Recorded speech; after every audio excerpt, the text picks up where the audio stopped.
Bem, queridos, a paz de Cristo Jesus seja sobre o coração de todos.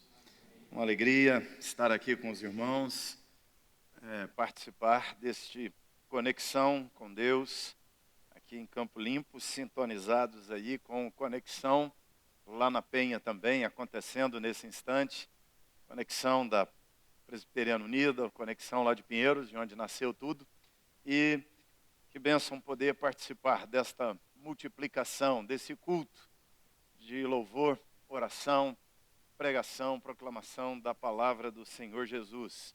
Que Deus continue abençoando esta igreja, Deus continue abençoando a vida do pastor Josemar, o conselho e os amados irmãos aqui, e faça este ministério, essa caminhada da igreja, ministério dessa igreja presbiteriana, próspero, frutífero mais e mais. O que temos sempre orado lá na Penha, na expressão de Lucas, no livro de Atos, capítulo 19, quando Lucas diz acerca de Éfeso que a palavra do Senhor crescia e prevalecia poderosamente. É uma oração que fazemos todas as segundas lá na Penha. Que a palavra do Senhor cresça e prevaleça poderosamente na Penha, Zona Leste, mais e mais, e que seja assim também. Que a palavra de Deus cresça, e não somente cresça, mas que ela prevaleça poderosamente nessa igreja e a partir dela em toda essa região e a partir daqui até nas nações da terra, porque cada igreja local toca as nações da terra com sua oração, seu investimento em missões. Então, recebam aí o abraço lá da Penha e vamos ler a palavra do Senhor. Queria compartilhar com os irmãos Apocalipse capítulo 8, de 1 a 6. Este é um texto que nos chama para a oração, é um texto que nos lembra algumas verdades já conhecidas por nós crentes sobre oração. E o meu desejo é que lembrar estas coisas te faça orar mais. Lembrar estas coisas te faça orar mais intensamente, mais fervorosamente. Que meditar nessas coisas faça vocês aqui como igreja intensificar as orações pela igreja, pela nossa nação, pela obra do Senhor na face da terra, por você mesmo, por tua casa, mas em todas as direções também sobre oração. Apocalipse capítulo 8, versículos de 1 a 6. Quando o Cordeiro abriu o selo, houve silêncio no céu cerca de meia hora. Então vi os 7 anjos que se achavam em pé diante de Deus, e lhes foram dadas 7 trombetas. Então vi os 7 anjos que se acham em pé diante de Deus, e lhe foram dadas as 7 trombetas. Veio outro anjo e ficou de pé junto ao altar com um incensário de ouro, e foi-lhe dado muito incenso para oferecê-lo com as orações de todos os santos sobre o altar de ouro que se acha diante do trono. E da mão do anjo subiu à presença de Deus a fumaça do incenso com as orações dos santos. E o anjo tomou o incensário, encheu do fogo do altar e o atirou à terra. E houve trovões, vozes, relâmpagos e terremoto. Então, os 7 anjos que tinham as 7 trombetas prepararam-se para tocar. Mais uma vez, fecha seus olhos e vamos falar com Deus. Senhor, lemos tua palavra. E nela o Senhor tem ensinos. O Senhor tem verdades que o Senhor quer que lembremos delas nessa noite. O Senhor tem verdades que o Senhor quer que aprendamos acerca desta palavra nesta noite. E que, ó Deus, à medida que meditamos nelas, que o Senhor faça esta palavra arder no nosso coração, nos dê entendimento dela, e que não somente a compreensão dela, mas, Deus, a influência dela sobre nosso comportamento. Que o Senhor nos ajude, que os conceitos se transformem em vida, em atitudes, em escolhas, em prática na nossa vida, em hábito arraigado na nossa vida, Deus. Que esta palavra nos molde, nos influencie. Que essa palavra, Deus eterno, venha nos impactar, mexer conosco e nos desafiar a intensificar nossa oração e aumentar a quantidade da nossa oração. É o meu desejo. Eu te peço isso em nome de Jesus. Amém. Esta trombeta que vai ser tocada, ou estas 7 trombetas que vão ser tocadas, na verdade, nós temos aqui um desdobramento dos 7 selos. Apocalipse começa com 7 igrejas, 7 cartas às 7 igrejas, e no final, então, das 7 cartas, você tem uma visão do trono de Deus, e João é convidado a subir à presença de Deus, e da presença de Deus ele vê 7 selos sendo quebrados, e à medida que cada um dos selos vai sendo quebrado, o sentido da história, o rumo da história, o propósito da história, o governo de Deus sobre a história vai sendo revelado. João vai tendo essa compreensão da história da redenção que estava lacrada, selada, mas a revelação é dada, o sentido, o rumo, a direção é mostrada a ele, registrada para nós.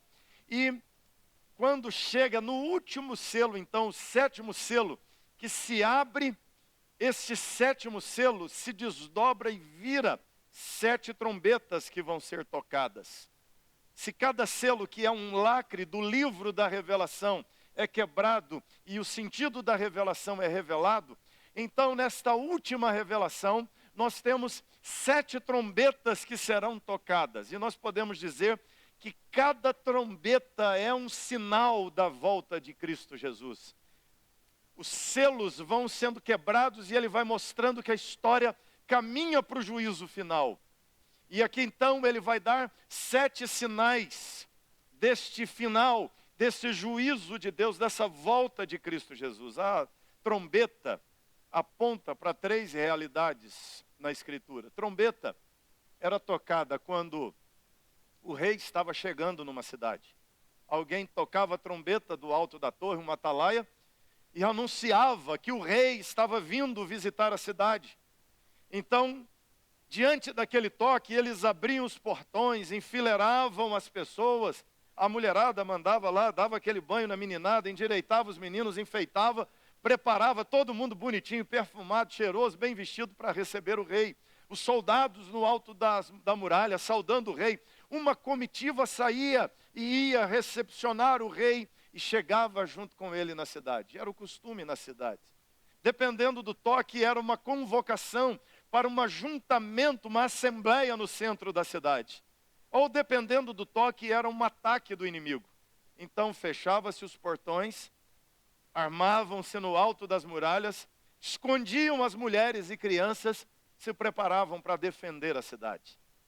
Quando ele fala de tocar a trombeta aqui, de 7 trombetas que serão tocadas, está envolvido essas 3 coisas, ou seja, é sinal de que o inimigo está atacando e nós como igreja temos que estar prontos contra o ataque do inimigo, é sinal de uma convocação de Deus a nós para sermos verdadeiramente igreja do Senhor Jesus, e ao mesmo tempo são sinais da volta gloriosa de Jesus. Mas o que lemos aqui, irmãos, está entre os 7 selos e as 7 trombetas. Há um intervalo entre as 7 trombetas que serão tocadas e os 7 selos que já foram quebrados. Versículos de 1 a 6, João vai escrever o que Jesus mandou, e Jesus diz a ele, ou Jesus dá a ele uma visão. Quando ele vê o 7º selo sendo aberto, ele tem uma visão do céu. Um dos 7 anjos que está de pé diante do trono de Deus, ou os 7 anjos que estão de pé diante do trono de Deus, recebem as trombetas. Vem um outro anjo que está de pé diante do altar, e aquele anjo tem um incensário na mão. O incensário era uma bandeja com correntes, e o anjo segura aquela bandeja na mão, e João, na sua visão, ele vê que tem incenso dentro daquela bandeja, e aquele incenso é misturado com a oração dos crentes, E a oração dos santos é levada até o trono de Deus. É levada até a presença de Deus, diz o versículo 4. E então, ele está cheio do fogo do altar de Deus e é atirado novamente à terra. E quando atirado à terra, João diz que ele escuta vozes, trovões, relâmpagos e um terremoto abala a terra, mexe, sacode com a terra. Quando João está falando desta cena, ele está voltando ao Velho Testamento.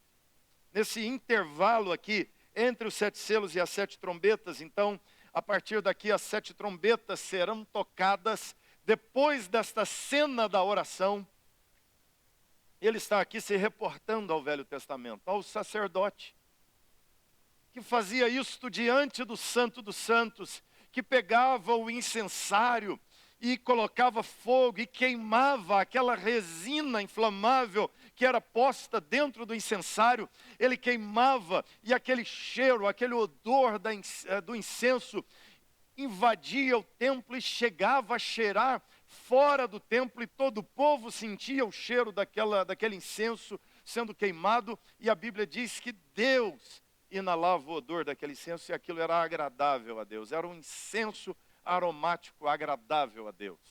Os judeus gostam bastante de alegoria, e aquele incenso dado por Deus tinha uma fórmula que o próprio Deus havia estabelecido, que só poderia ser feito daquele jeito, e aquele incenso só podia ser usado no templo pelos sacerdotes. A fórmula daquele incenso envolvia 3 substâncias. A primeira delas era o estoraque. O estoraque era obtido de uma planta, e ele era o suor da planta no caule dela. O cidadão tinha que colher aquele suor que ia escorrendo da planta, mas era um óleo, um suor da planta extremamente perfumado, cheiroso, e era uma das essências que compunham aquela resina que formava o incenso. Além do estoraque, eles tinham também uma outra substância chamada onixa. O onixa, diferente do estoraque, não era um óleo que escorria de uma planta, mas era tirado, extraído de um molúsculo que era apanhado nas profundezas do mar, principalmente do mar Mediterrâneo. E a terceira substância era o gálbano. O gálbano já era obtido pelo esmagamento. Pegava a planta, espremia, extraía o sumo daquela planta, e misturadas estas 3 substâncias, formava aquele incenso. O judeu, então, que gosta de alegoria, eles diziam que isso apontava para as nossas orações. Que as nossas orações, em primeiro lugar, eles diziam, precisam ser orações espontâneas. Elas precisam sair naturalmente de nós. Elas precisam ser o nosso suor. Elas precisam ser algo habitual da nossa vida. Naturalmente você tem que orar. Se você crê em Deus, se Deus é teu Pai, você fala com Deus. E assim como aquela planta naturalmente, espontaneamente exalava aquele óleo, eles diziam, assim é a nossa oração, assim a nossa adoração tem que ser espontânea. Eles diziam também que como era extraído do onixa, vinha lá do profundo, eles diziam então a oração tem que vir da profundeza do nosso ser, do mais profundo da nossa alma. Como dizia o salmista, das profundezas, clamo a ti, Senhor. Eles usavam isso e diziam que a oração tem que partir do mais profundo do nosso ser para agradar a Deus. A adoração e a oração vêm da profundeza do ser humano. E o onixa, que era obtido por esmagamento, então eles costumavam dizer que as nossas orações tinham que vir do nosso quebrantamento, que nós temos que ser, ainda que moídos, ainda que partidos, ainda que espremidos diante de Deus, o que exala de nós são as nossas orações. Eles falavam isso com respeito a essas 3 resinas. Mas eu queria te chamar a atenção para 3 verdades, das quais esse texto nos lembra acerca da oração. Desse incenso misturado às orações dos santos, sendo ofertado na presença de Deus e depois atirado para a face da terra. Quais são essas verdades que esse texto nos lembra? O texto vai nos lembrar, em primeiro lugar, irmãos, que as nossas orações sobem à gloriosa presença de Deus. As nossas orações sobem até Deus. Quando nós oramos, nossas orações chegam a Deus. É preciso lembrar esta verdade.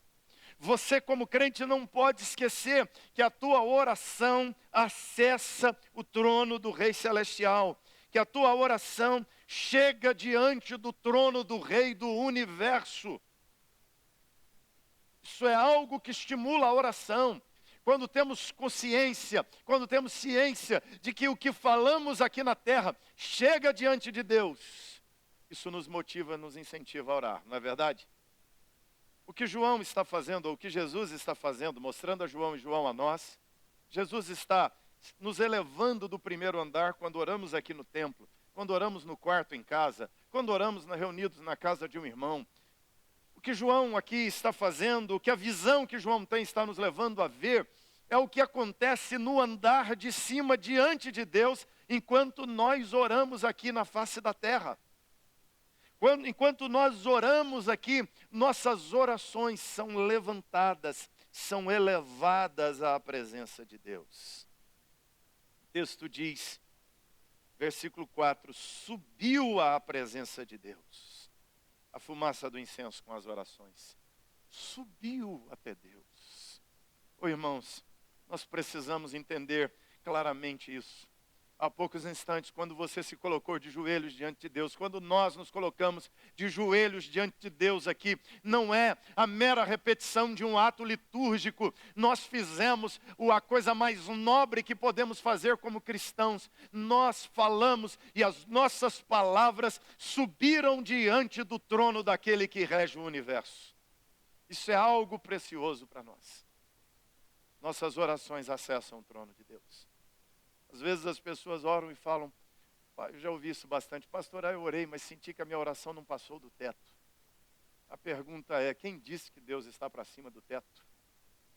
Deus está aonde nós estamos e as nossas orações acessam Deus. Nossas orações são recebidas diante de Deus, nossas orações chegam a Deus. Pastor, mas eu não senti que a minha oração foi ouvida por Deus. Nós não nos guiamos por sentimento, nós nos guiamos por verdade objetiva da palavra revelada a nós. E a palavra diz, a visão do trono de Deus diz que as nossas orações chegaram até o trono de Deus. O que impede nossas orações de chegarem a Deus? A única coisa que impede é pecado. Incredulidade atrapalha porque incredulidade é pecado. Porque atrapalha as nossas orações. A Bíblia diz que o que impede o nosso acesso a Deus são os nossos pecados, são as nossas imperfeições, são as nossas impurezas, são as nossas culpas, são os nossos erros, são as nossas falhas. E todos nós, de fato, temos pecados e o pecado é uma grande barreira à oração.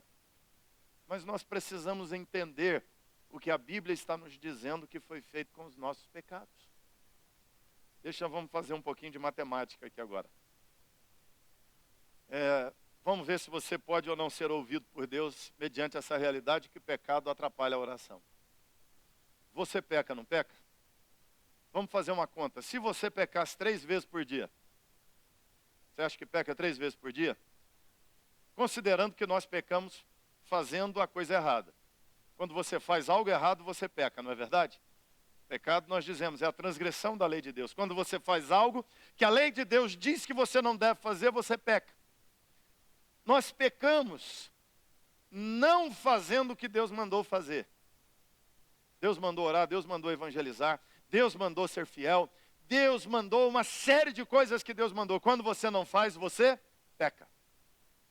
Nós pecamos não fazendo o que Deus mandou. Nós pecamos fazendo a coisa certa, mas pelo motivo errado. Você pode fazer uma coisa linda, pode dar esmola para alguém, para aparecer. Foi pecado. Ainda que você fez uma coisa boa. Eu posso fazer uma oração, uma pregação para chamar a atenção. Pequei.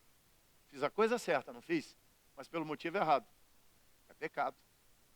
nós podemos pecar pensando, pecamos ou não? Jesus disse que quando um homem olha para uma mulher com intenção impura no coração, pecou. Quando nós odiamos alguém, nós pecamos. Pecamos por sentimentos errados. Então é muito fácil pecar, não é? Então imagine que você peque 3 vezes por dia. Multiplica 3 vezes 365. Dá quanto? Agora multiplica pela sua idade. Dá quanto? Quantos mil pecados você já cometeu? 50 mil pecados? 40 mil pecados? Aí vai da idade, né? A turminha que está na casa dos 10 mil, a turminha que está na casa dos 30 mil, 40 mil. Mas digamos que você cometeu estes pecados e você está diante do juiz supremo, diante do tribunal do juiz, e todos os teus crimes, teus erros, tuas falhas estão ali catalogados pelo promotor, e ele vai te acusar, vai listar, vai colocar todas as provas de que você realmente cometeu todas aquelas coisas. O que vai acontecer com você? Qual é a sentença que vai ser dada pelo juiz? Só tem uma sentença: condenação, a rejeição. Você, eu, todos nós somos banidos da presença de Deus, porque com todos os nossos crimes, com todas as nossas falhas, com todas as nossas imperfeições, não somos dignos de ser atendidos, serem recebidos por Deus.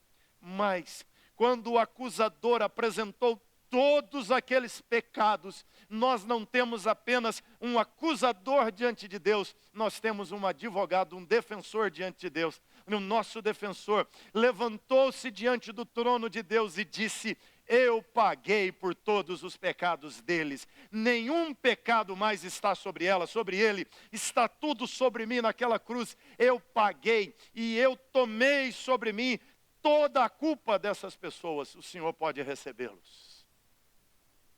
Por isso o livro de Hebreus vai dizer que o trono de Deus é o trono de graça.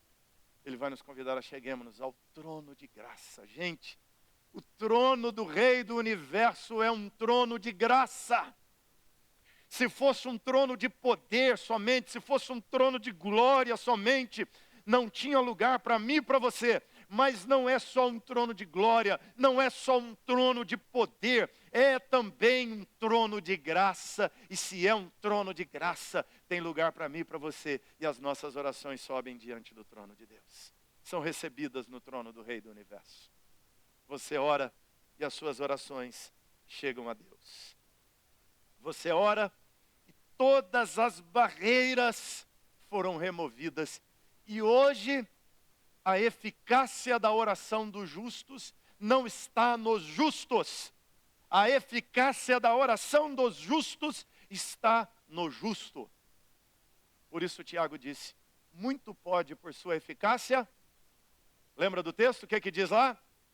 A súplica do justo. Por que que pode? Porque Jesus, o justo, morreu em nosso lugar. E é o mediador das nossas orações. As nossas orações chegam a Deus. Então você tem que orar. Quando entramos no quarto, ajoelhamos. O Senhor Jesus disse: o teu Pai que te vê em secreto vai atender sua oração. Quando nós nos reunimos 2, 3, Jesus disse: se 2 dentre vós concordarem, se 3, 4, 5, 10 concordarem acerca de alguma coisa, assim será. Eu vou ouvir a oração de vocês. Não há mais barreira, não há mais pecado que atrapalhe. O diabo não pode impedir, nada pode impedir a tua oração. Sai dos teus lábios, sai do teu coração, sobe de nós, sobe da igreja de Jesus, e as orações chegam à gloriosa presença do Rei do Universo. O trono do Rei do Universo recebe nossas orações. A mão que move o mundo recebe nossas orações e é poderoso para atendê-las. Essa é uma primeira verdade que somos lembrados. Quando oramos, nossas orações sobem à gloriosa presença de Deus. Eu queria que você guardasse isso. As orações sobem à gloriosa presença de Deus. Vamos falar isso juntos? As orações sobem à gloriosa presença de Deus. Ore. Como igreja, meus irmãos, eu exorto em nome de Jesus: orem, porque as orações sobem a Deus. Como indivíduo, como crente, ore, porque a tua oração sobe à gloriosa presença de Deus. Em segundo lugar, esse texto vai nos mostrar que não somente as nossas orações sobem, mas as nossas orações também são aperfeiçoadas para agradar Deus. As nossas orações são aperfeiçoadas para agradar Deus.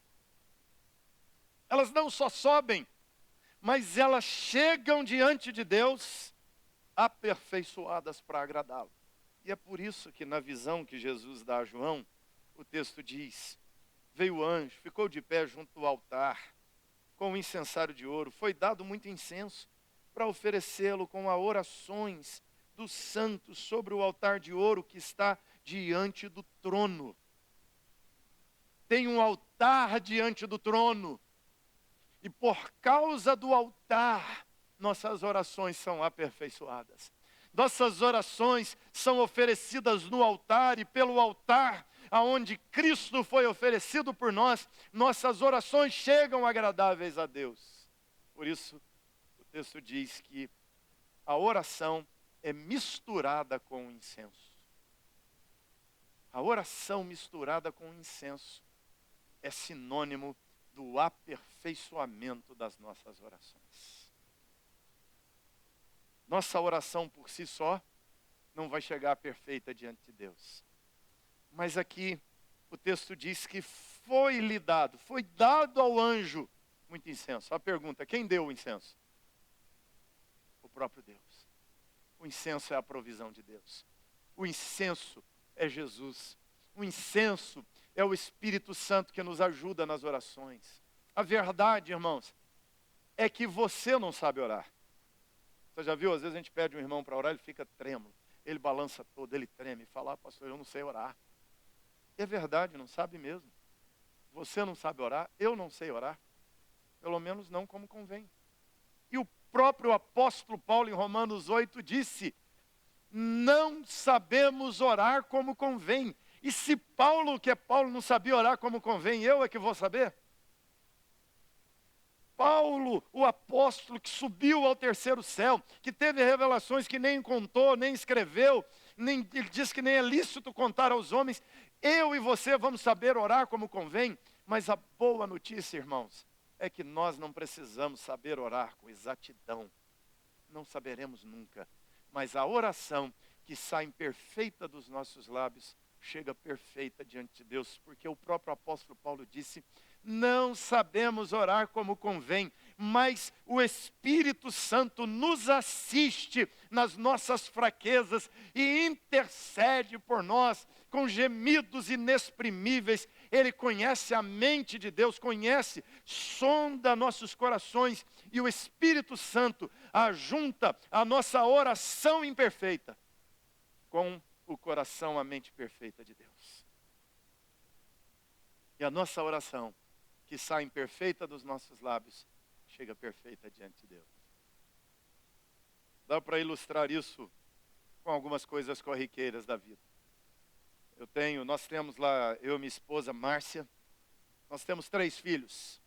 A Isabela, que é a mais velha, que hoje tem 20 anos, a Mauri Júnior e Gabriela. A mais velha, quando tinha seus 2 aninhos de idade, um pouco antes lá de 3 anos, algumas vezes ela pedia para a gente: pai, eu quero chevelante, pai, eu quero chevelante. Você sabe o que é chevelante? Dá até para chutar, não dá? Refrigerante. Agora eu quero ver se você acerta. Outra coisa que ela pedia, ela dizia: pai, eu quero capiro. E ela chorava: eu quero capiro, e chorava pedindo capiro. Você sabe o que é capiro? Suspiro. Ela queria comer suspiro, dava vontade, ela chorava pedindo capiro. Mas ninguém entendia o que ela queria quando pedia capiro. Mas eu e a mãe sabíamos quando ela pedia capiro. O pedido era imperfeito, mas o coração de pai e de mãe é capaz de interpretar o coração dos filhos e entender o que os filhos estão pedindo. e entender o que os filhos estão suplicando. Oh, meu querido irmão, minha irmã, entende isso? Nossa oração é imperfeita. Às vezes nós somos como aquela criança diante de Deus, pedindo capiro. Nós nem sabemos direito o que estamos pedindo, mas ore, ore, faça suas orações imperfeitas, incompletas, insuficientes, mas ore ao Deus Todo-Poderoso, porque esse Deus vai entender teu coração. E a oração imperfeita que sai dos nossos lábios vai chegar completa, perfeita, eficaz diante do trono do Rei do Universo. E Deus, na figura do Velho Testamento, vai inalar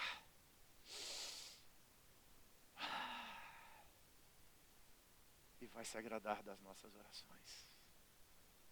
Enquanto a igreja ora, enquanto estamos nos cultos, nas reuniões de oração, enquanto estamos nas duplas de oração em casa, enquanto você está de joelhos diante de Deus no teu quarto, orando, o Pai Celestial do céu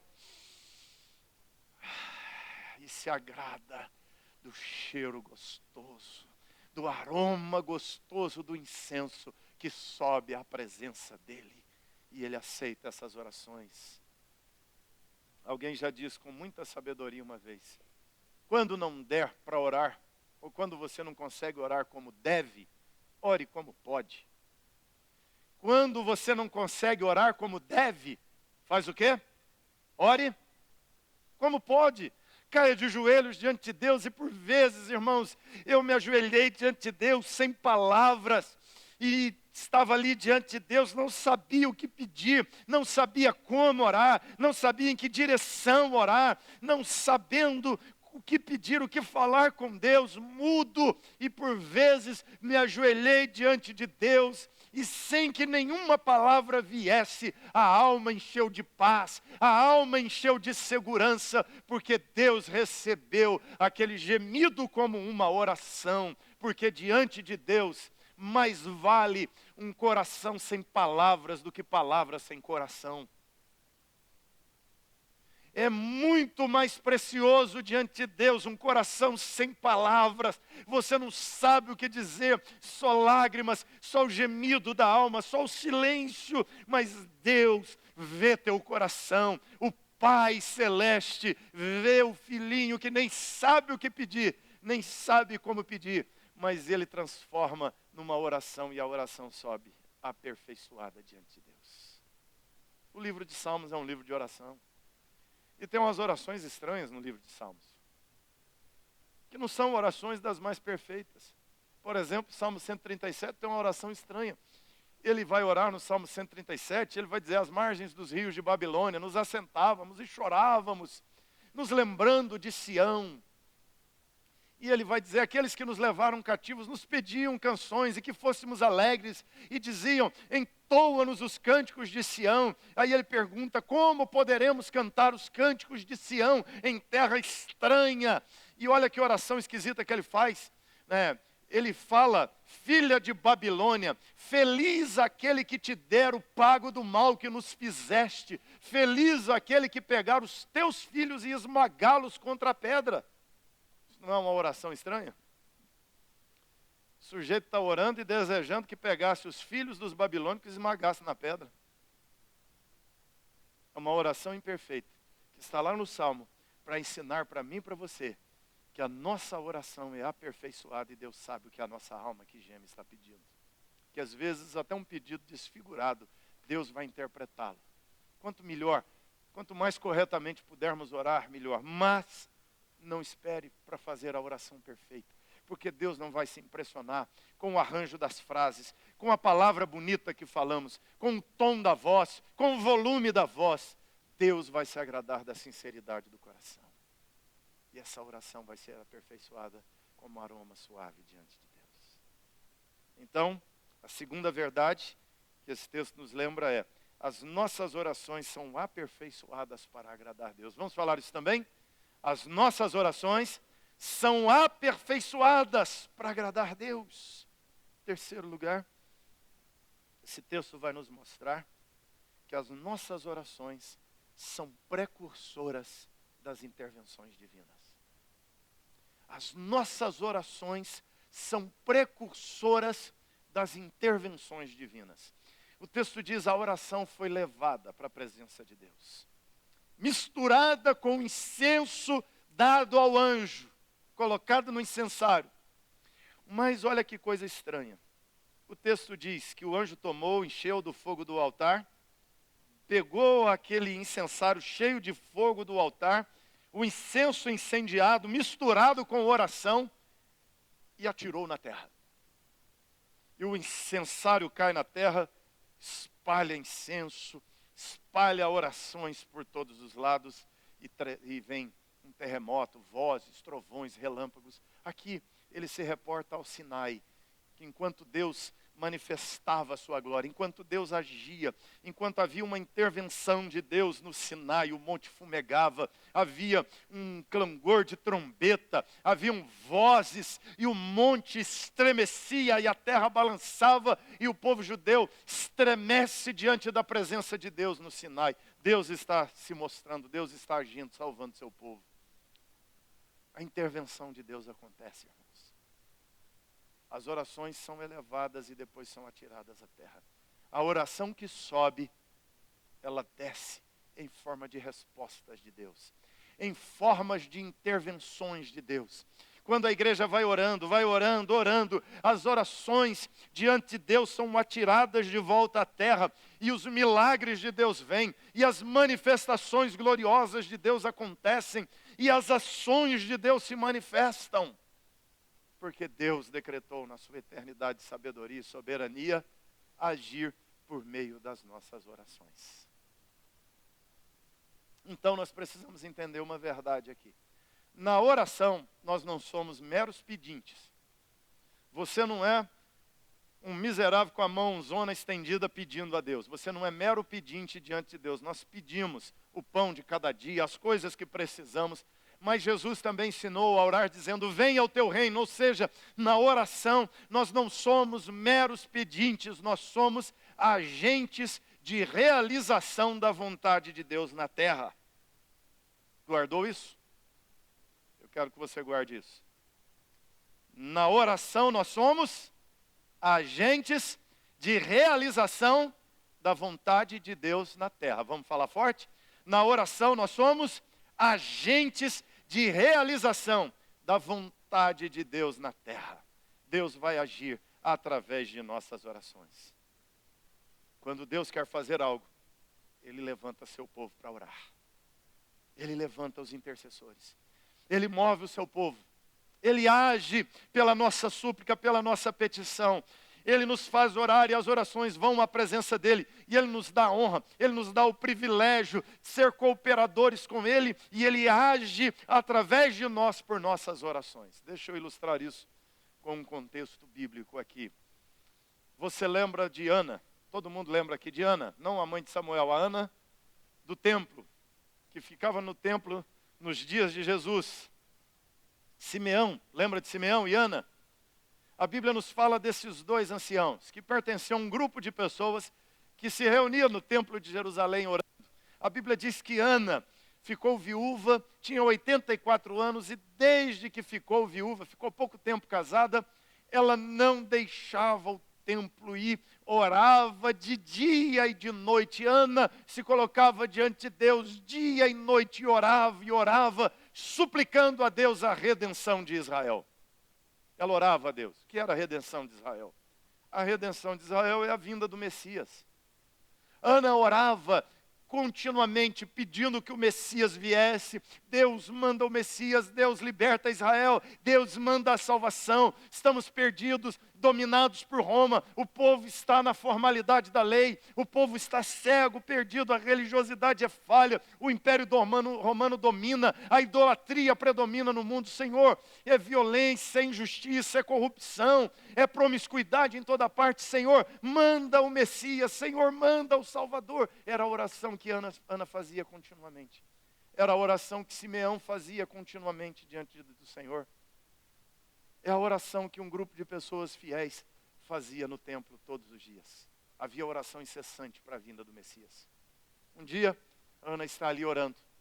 Enquanto Ana e Simeão oram, chega um casal com um bebezinho. Um casal carregando um bebê no colo. Entram no templo. Quando Ana vê aquela mãe, corre na direção daquela criança. Olha para aquela criança e diz: Deus atendeu minha oração. E ela começa a profetizar sobre o menino, ela fala sobre quem aquele menino seria, as coisas que aconteceriam através dele, que ele seria exaltado por Deus, que ele julgaria nações, que ele seria alvo de contradição, que ele proclamaria a glória de Deus. E a mãe fica assustada, e a Bíblia diz que Ana guardava aquelas coisas no coração, não entendia direito o que estava acontecendo, e ela sabia que o menino era algo assim, o Messias, Deus já havia anunciado, mas ela assusta, Maria fica ali assim: o que está acontecendo aqui? Como é que eles sabem? Né?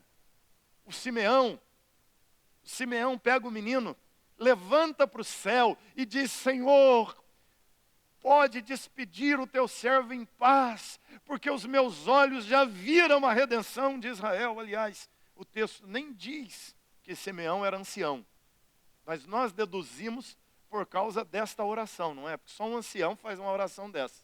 E muito ancião.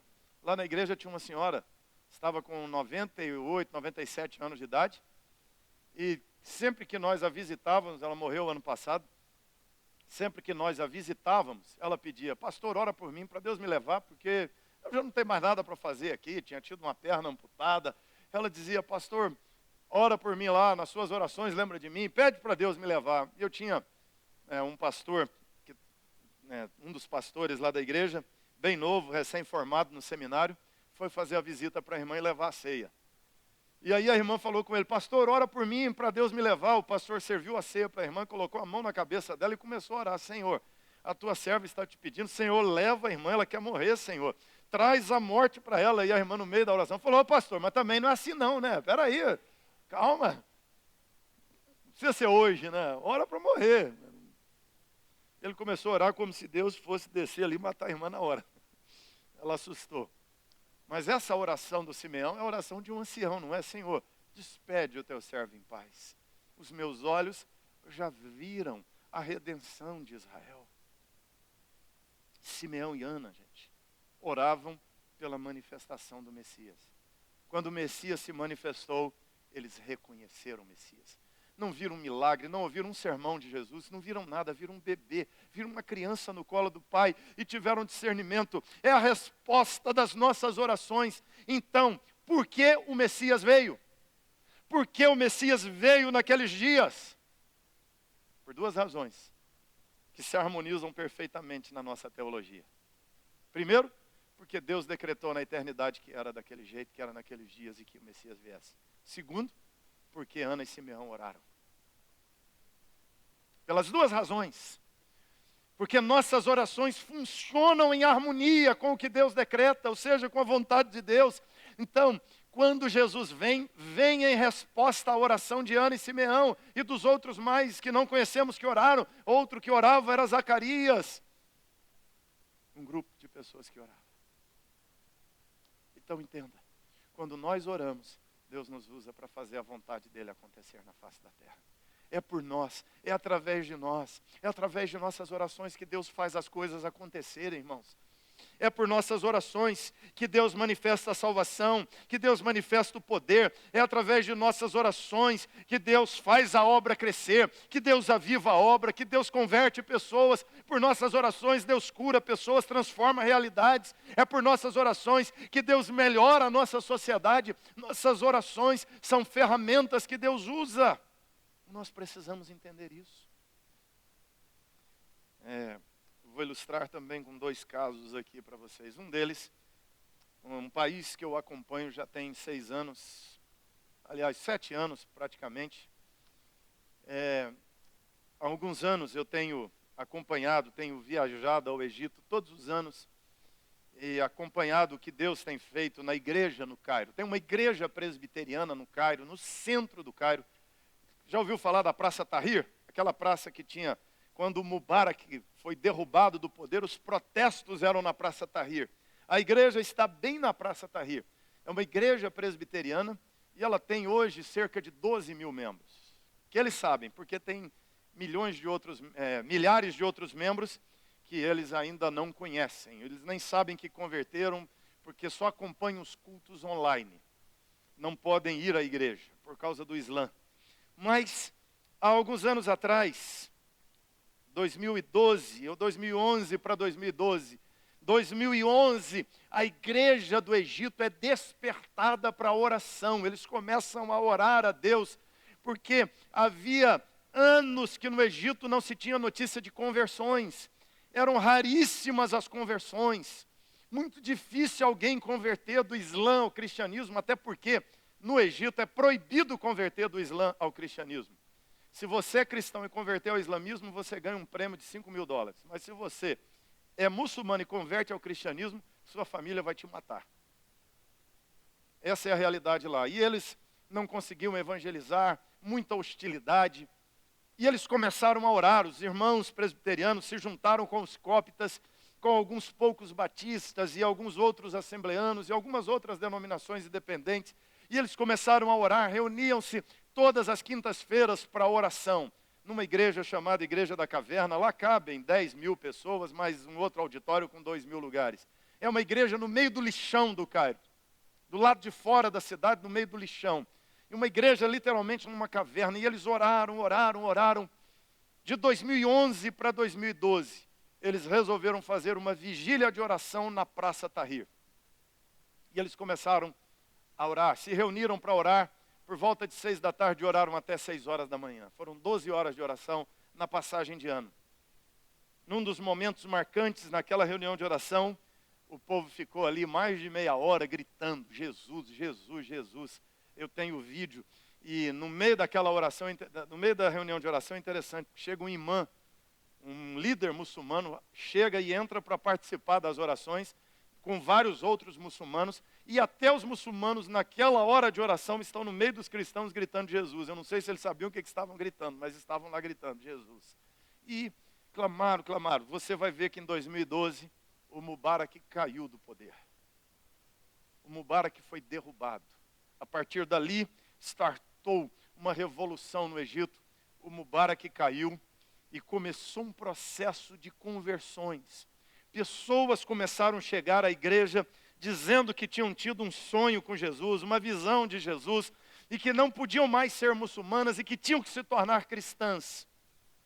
Pouco tempo depois, o Mursi teve uma eleição, o Mursi foi eleito. Eu me lembro, eu mesmo fui no Egito no ano da eleição, e tinha cartaz do Mursi por todo lado, e eu orei muito, Senhor, não deixa o Mursi ser eleito. Resultado da eleição, o Mursi foi eleito. Eu fiquei assim meio triste, os irmãos lá também tristes, os pastores brasileiros que vão na caravana, todos tristes, chateados, porque a gente orava assim com a convicção que o Mursi não ia ganhar. E olha como a gente não sabe de nada, né? Sabe o que aconteceu? O Mursi ficou 11 meses no poder. Em 11 meses de governo do Mursi, 5 milhões de muçulmanos abandonaram o Islã no Cairo. 5 milhões de muçulmanos. Porque eles diziam, ele queimou mais de 80 igrejas. E os muçulmanos diziam, se isso aqui é o Islã, eu não quero ser muçulmano. A igreja presbiteriana, na época da Revolução que derrubou o Mubarak, eles fizeram um hospital de campanha na igreja e salvaram milhares de vidas ali. Nos dias de Revolução, pessoas tomavam tiro, eram espancadas na praça, eles levavam para a igreja e salvavam várias vidas, e vários muçulmanos foram salvos ali. Mas, quando foram queimar a igreja, os muçulmanos cercaram a igreja para que não fosse queimada, porque eles estavam contra os muçulmanos. E vários deles abandonaram o Islã. O Mursi foi derrubado do poder e nós dizemos assim, graças a Deus, porque o Mursi foi eleito, não é? Olha quanta gente abandonou o Islã em um ano.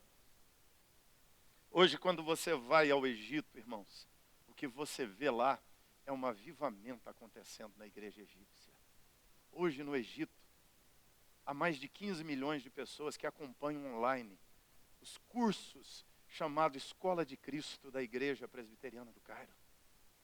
O Evangelho está entrando de uma forma extraordinária, testemunhos lindos, maravilhosos. Um dos presbíteros da igreja, presbítero Faez, hoje foi ordenado como pastor, ele compartilhou conosco de um jovem que se converteu do Islã para o cristianismo.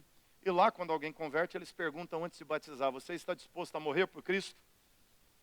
E aí, aquele moço falou, não estava muito seguro, esperou 6 meses. 6 meses depois, o moço voltou, falou, agora eu estou disposto a morrer por causa de Cristo. Pode me batizar. Então ele foi batizado. E o momento crítico é quando o convertido vai contar para a família que converteu. E ele então, algum tempo depois, chamou o pai para uma conversa e disse para o pai que ele havia se convertido ao cristianismo. E ele disse: pai, eu fui batizado em nome do Pai, do Filho e do Espírito Santo. Para o muçulmano isso é uma blasfêmia. Ser batizado em nome de 3 deuses, é o que eles falam. Isso é idolatria para eles, é politeísmo. E ele disse: pai, eu fui batizado em nome do Pai, do Filho e do Espírito Santo, e agora eu sou cristão, não vou mais seguir a nossa religião tradicional de família. O pai virou para ele e disse: meu filho, você pode ser cristão. Ele tomou um susto. Falou: pai, o senhor vai me deixar ser cristão? O pai falou assim: vou. Você acha que eu sou bobo, não é? Já tem 5 meses que eu sei que você virou cristão. Eu já te segui, já vi você entrando na igreja dos cristãos várias vezes, já vi você andando com os cristãos várias vezes. Ele ficou branco, gelado, com medo. E agora? O pai disse para ele: meu filho, eu quero dizer que você pode ser cristão sim, porque várias vezes eu coloquei vários tipos de veneno na tua comida para te matar. Você comeu e não morreu. E eu queria te dizer que eu também quero ser cristão, porque tem algo diferente nisso que você está fazendo. Eu quero que você me leve para a igreja também. Hoje estão o pai e o filho na igreja. E o pai converteu através dessa tentativa insana de matar seu próprio filho. Isso tudo começou, irmãos, quando os cristãos do Egito pararam de temer o Islã e começaram a orar a Deus pela conversão dos muçulmanos. Desde que eu tenho ido ao Egito, eu tenho orado pela conversão de soldados do ISIS, do Estado Islâmico. Eu comecei a ver aqueles soldados encapuzados na televisão, e cada vez que eu via, eu orava dizendo: Deus, converte esses cidadãos, mostra Jesus para eles. Esse ano, a última ida lá no mês de maio, estávamos num retiro, chegou um cidadão para dar testemunho. As primeiras palavras daquele moço foi: eu era um soldado do ISIS, mas Cristo se apresentou a mim, eu me rendi a Cristo Jesus, e hoje eu sou um soldado de Cristo Jesus. O povo tem até que discipular ele, porque ele leva muito a sério esse negócio de ser soldado de Jesus, né? A turma teve que segurá-lo porque ele queria evangelizar, pregar Cristo do jeito que ele pregava Maomé. Ele queria bater na turma, colocar a arma na cabeça e dizer para o cara: você tem que converter a Jesus, né? Ele queria fazer evangelismo explosivo, literalmente. Mas olha cada coisa extraordinária, irmãos, acontecendo. Pessoas e pessoas vindo à igreja. A igreja hoje nem sabe quantos convertidos tem espalhados. Na cidade de Faiúla converteu um imã e ele foi pregar na própria mesquita. Aí o registro, primeira história que nós temos de uma mesquita que vira igreja. Na história do cristianismo nós temos igrejas que viraram mesquita. Pela primeira vez uma mesquita está virando igreja. Numa cidade de Faiúla, porque o imã converteu. O imã era terrorista, converteu lendo a Bíblia sozinho. Ele disse que tentou comprar uma Bíblia, ninguém vendia a Bíblia para ele. Ninguém nem sabia o que era a Bíblia, né? Com medo dele. Ele era líder terrorista, ele era líder de uma célula terrorista, muito conhecido por lá, matou o ministro do interior. Ele disse que um dia ficou na porta da igreja, quando um crente saiu com a Bíblia, ele meteu o revólver na cabeça e disse: me passa a Bíblia. Tomou a Bíblia do crente e foi ler. 1 ano lendo a Bíblia, comparando com o Alcorão. No final da leitura ele disse: o Alcorão é mentira e a Bíblia é verdade. Foi preso, apanhou, foi surrado na cadeia, mas evangelizou os soldados, foi levado no tribunal. No tribunal ele foi com uma Bíblia e um Alcorão e foi interrogado acerca do Alcorão. Ele é doutor em Alcorão. E no final do julgamento o juiz disse para ele: mas como o senhor, entendendo tanto de Alcorão, converte ao cristianismo? Me explica isso. Ele pegou a Bíblia e o Alcorão, colocou diante do juiz e disse: senhor juiz, esse livro aqui, o Alcorão, me transformou num terrorista. O senhor me conhece e sabe tudo que eu fiz. Esse daqui, a Bíblia, me transformou num evangelista. Qual deles o senhor acha que eu tenho que seguir? O juiz mais tarde disse para ele: eu não sei porque eu tenho que te condenar, mas eu vou te soltar. E soltou. E eu acho que o juiz está convertendo também, não é? Orações, irmãos. Orações são precursoras das coisas que Deus vai fazer. A igreja ora, os fiéis oraram, Cristo o Messias veio. A igreja orou, o Espírito Santo foi derramado. A igreja orou e pregaram, e pessoas foram convertendo, o templo tremeu e com ousadia pregaram. E milhares de pessoas foram convertidas em Jerusalém, Judeia, Samaria. Pessoas foram convertidas nos confins da terra. Nós estamos aqui como resposta de oração dos primeiros cristãos. Pessoas têm orado e a obra do Senhor tem avançado e nós somos convidados a orar para que a obra de Deus prospere através de nós. A oração é a precursora do que Deus vai fazer. Para concluir, eu quero lembrar um fato que presenciamos em Belo Horizonte. Belo Horizonte tem um bairro chamado Ribeiro de Abreu. Eu pastoreei lá 10 anos e um dos pastores da igreja lá, o pastor Eduardo, trabalhando numa congregação da igreja, e era o bairro mais violento da cidade naquele período. Era o bairro com maior índice de homicídios nos finais de semana naquele período. Todo final de semana era triste. Sexta-feira começavam as mortes até domingo. Tinha domingo que não dava para fazer o culto por causa de mortes. O pastor Eduardo começou um movimento interessante. Ele reuniu as irmãs da SAF. E ele combinou com as irmãs da igreja que toda sexta-feira elas iam reunir na igreja por volta de 8 horas, ter um tempinho de oração na igreja e depois elas sairiam andando pelas ruas do bairro Ribeiro de Abreu orando. Elas iam orar pelas ruas do bairro e ficavam até por volta de 10 horas, 10 e pouca, 11 horas da noite, orando nas ruas do bairro, pedindo a Deus que poupasse a vida daqueles jovens que estavam morrendo, que fizesse retroceder os índices de violência daquele lugar. As irmãs da Assembleia de Deus ficaram sabendo e começaram a ir orar também. As irmãs da Quadrangular ficaram sabendo e começaram também a se juntar na oração. E as irmãs lá tinha aquelas igrejas, pentecostal do pulo, pentecostal do fogo, pentecostal de tudo quanto é jeito naquele bairro. Tinha rua assim que tinha 13 igrejas. Sabe o que aconteceu? A onda pegou. E aí sexta, sábado e domingo, tinha mulher orando nas ruas daquele bairro o tempo inteiro.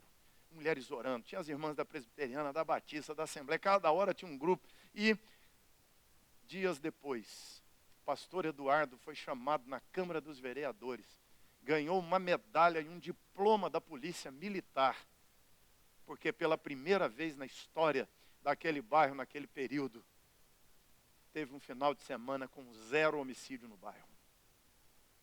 0 homicídio.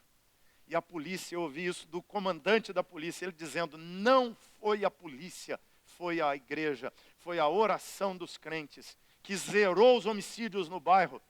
Nós não damos conta, o comandante da polícia diz, isso não é humano, isso é espiritual. Olha o comandante da polícia pregando na Câmara dos Vereadores. Sabe o que é isso, irmãos? Orações. Orações, quando oramos, nós estamos sendo agentes de Deus para a realização da obra dele, para aquilo que Deus fará. Quando nós oramos, Deus derrama as orações na face da terra, e o nosso Deus é soberano, é poderoso, vozes, trovões, terremotos, relâmpagos, ele agita a igreja, o bairro, as pessoas. Deus manda o dinheiro que não temos, Deus manda as pessoas que não temos, Deus manda as conversões que esperamos, Deus manda o avivamento que necessitamos, Deus muda realidades. E amados, nós vivemos dias complicados no nosso país. Os índices de pobreza, de violência, a crise econômica, tudo que vivemos no nosso país. E meu querido irmão e minha irmã, a esperança do nosso país não é Bolsonaro, não é um partido, não é o PT. A esperança do nosso país não é PSL. O que vai mudar a sorte da nossa nação não é um novo presidente, não são os deputados eleitos. O que muda a sorte do nosso país são as vozes, os trovões, os relâmpagos e os terremotos de Deus. São as ações sobrenaturais de Deus. E se existe uma coisa que a igreja tem que fazer intensamente pelo Brasil nesses dias é orar. Eu não sei o tanto que você tem orado pelo Brasil, eu sei que precisamos orar mais ainda. Precisamos orar intensamente pelo Brasil. Porque o que vai mudar a sorte da nossa nação é a intervenção de Deus. o que trará mudanças na política, na economia, o que vai fazer retroceder os índices de violência, os índices de maldade, é o Evangelho, não é uma ideologia, nem de esquerda, nem de direita. O que vai trazer é o Evangelho que está no centro da nossa vida, e é Deus derramando o Evangelho sobre a nossa nação. É Deus fazendo o Evangelho prosperar na nossa nação, crescer e prevalecer nela. E Deus faz por meio, em primeiro lugar, das orações dos santos, da evangelização, de todo o trabalho. Mas nós nos erguemos com força para evangelizar quando oramos mais. Nós nos erguemos com força e santidade quando oramos mais. E pela oração, Deus nos usa para fazer a vontade dele acontecer na face da terra. Você tem orado pelo Brasil? Você tem orado pela sua família? As dificuldades, as crises, os problemas, as lutas. Você tem orado pelas pessoas complicadas da sua casa? Você tem orado pelos problemáticos da sua família? Você tem orado pelas situações complexas? Você tem orado com fervor, com ardor pela igreja, pela causa do Evangelho? Se tem orado, irmão, continue orando e ore mais. Se não tem orado, passe a orar em nome de Jesus. Porque quando oramos, as nossas orações são precursoras das intervenções divinas. Vamos falar isso? As nossas orações são precursoras das intervenções de Deus. Vamos lá? As nossas orações são precursoras das intervenções de Deus. As nossas orações sobem até Deus. As nossas orações são aperfeiçoadas e chegam perfeitas a Deus. E as nossas orações são precursoras do que Deus fará na terra. Você acredita nisso? Então ore mais intensamente, porque Deus vai te usar para que a vontade dele aconteça na terra, para que a glória dele encha a terra mais e mais. Você podia mais uma vez ficar de pé, e nós vamos orar ao Senhor. Vamos falar com Deus mais uma vez em oração. Qual é o propósito que você pode fazer diante de Deus, diante disso que a palavra de Deus nos lembra? Diante dessas verdades que a palavra de Deus nos faz rememorar. O que é que você vai mudar na sua vida de oração, meu amado? O que é que você vai mudar em relação à reunião de oração da igreja? Em relação aos tempos de oração no culto? Em relação à sua oração pessoal, particular em casa? Eu queria que você falasse com Deus. Pelo menos uma coisa que você vai fazer a partir de hoje em relação à sua prática da oração. Pelo menos uma coisa que você vai fazer. Se já tem orado muito, orar mais. Se não tem orado muito, orar bastante. Se já está bom, melhore. Se não está bom, fique bom, então em nome de Jesus.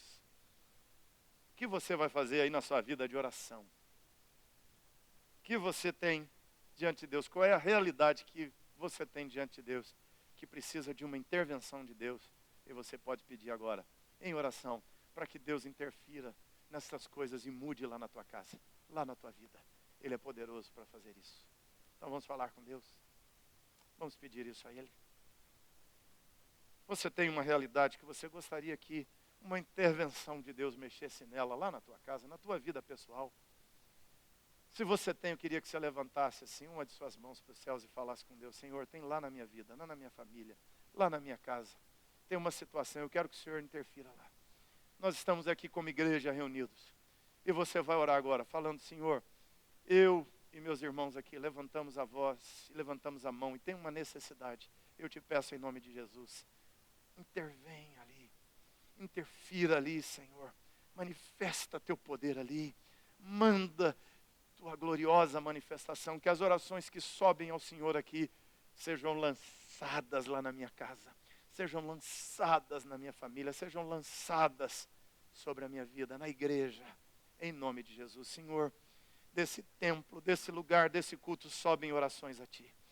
Ó Deus, sobe a nossa oração, e o Senhor a aperfeiçoa, e sabemos que de alguma forma ela vai descer. Então nós te pedimos, Pai, salvação, pedimos conversões, pedimos, Deus, curas, pedimos, Deus eterno, soluções para questões complicadas, que só um milagre pode mudar, e nós pedimos: faz um milagre Oh Deus, manifesta o teu favor, o teu socorro, alivia, dá força, dá ânimo, dá vida, dá esperança, dá alegria, dá paz ao coração perturbado. Oh Deus, que sejam lançados do céu à terra paz, esperança, salvação, alegria, transformação dessas realidades adversas que estão sendo levantadas agora até o teu trono santo. Oh Deus, toma essas orações, eleva a tua presença e devolva em forma de milagres respostas, manifestações gloriosas do Senhor. Que teu povo seja atendido na súplica e na oração que te faz nessa hora, em nome de Jesus. E ajuda-nos, Deus, como igreja, a orar mais e melhor, em nome de Jesus. Amém. Amém, queridos.